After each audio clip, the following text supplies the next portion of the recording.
Entendendo a segunda fase da novela Além do Tempo, parte 2. Vou começar aqui pelo núcleo da Zilda.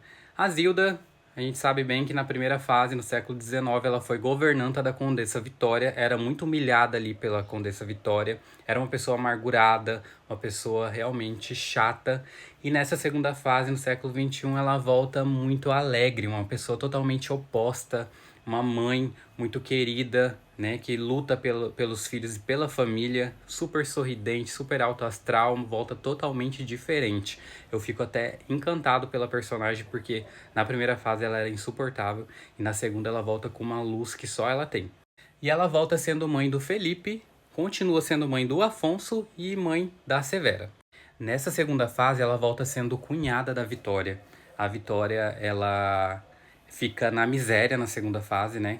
Na primeira fase, lá no século XIX, ela viveu todo o luxo de ser uma condessa, né? De ficar com a fortuna e com esse trono que ela ficou, né? E ela humilhava bastante a governanta dela, que era a Zilda. E dessa vez, a Zilda volta como cunhada, super bem sucedida. E é ela que vai ter que acabar tendo que agregar essa cunhada dela, a Vitória, e ajudar ela a passar pela situação difícil que ela está passando na segunda fase. O que também é uma coisa assim que eu acho muito bacana, que é o karma que a Zilda tem que carregar, que é a Vitória nessa segunda fase.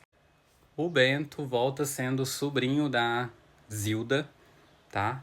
E continua insuportável do mesmo jeito, um cara que não se encontra na vida, que só faz coisas erradas, né? Continua chato do mesmo jeito.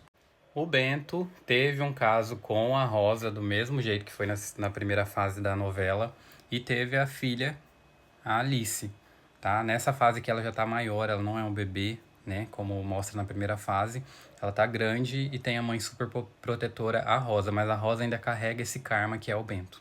Aí eu vou pular agora para a história da Anitta. A Anitta também, uma mulher muito empoderada, uma mulher formada em administração, trabalha ao lado da Lívia, com quem mantém ainda uma amizade nessa segunda fase, né? Só que do mesmo jeito que ela fica em dúvida na primeira fase entre o Roberto e o Afonso, dessa vez ela volta também em dúvida entre os dois. Quando ela conhece o Afonso pela primeira vez ali na segunda fase, ela sente uma coisa ruim sobre ele, porque a gente sabe que ele deixou ela grávida na primeira fase, né?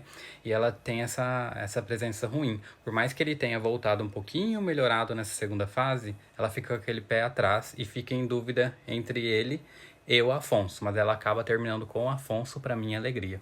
E para finalizar essa segunda parte,